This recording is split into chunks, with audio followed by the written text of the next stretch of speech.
চেষ্টায় স্বাগত বন্ধুরা। আজকে দেখুন, এটা শঙ্কর মাছ, বড় একটা শঙ্কর মাছ কেটেছিল, সেটা নিলাম। এটা আমি এমনিতে আমিও ব্যক্তিগতভাবে খুব পছন্দ করি, আমাদের বাড়িতেও সবাই খেতে ভালোবাসে।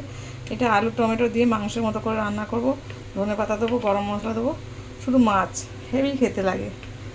এরকম একদম অনেক বড় বড় গোল শাপলা পাতার মতো হয়। যখন রান্না করবো ভাজবো, সব দেখাবো। শঙ্কর মাছগুলো ভেজে তুলে নিয়েছি, আর কড়াই পেঁয়াজ দিয়েছি, তেল দিয়েছি, মাছ ভাজার তেলেই।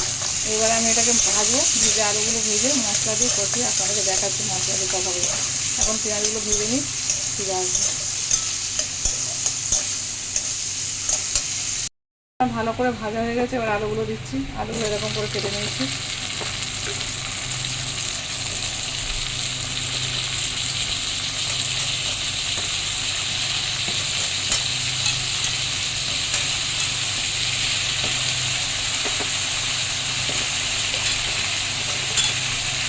আলুগুলো ভালো করে ভেজে নিয়ে ফিরে আসছি।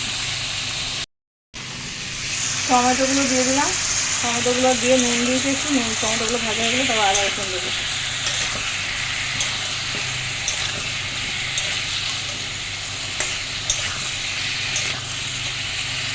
নিয়ে তারপর হলুদ আর লঙ্কা দিলাম, একটু জল দিয়ে দিয়েছিলাম, লঙ্কাটা অনেক হিট হয়ে গেছে মাছ ভাজতে ভাজতে। লঙ্কা ভালো করে কষাবো, তবে ভালো করে আলুটা সিদ্ধ হয়ে গেলে, মাছটা খুব নরম মাছ, এমনিতেই একটু পরে দেবো। এমনি পেঁয়াজ দিয়ে টমেটো দিয়েও এটা খাওয়া যাবে।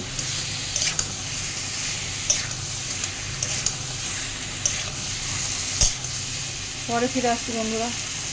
এই যে কষা হয়ে গেছে, দেখুন তেল ছাড়ছে। এবার আমি জল দেবো, আর একটু জল দেবো, দিয়ে যখন মাছ দেবো তখন দেখাবো।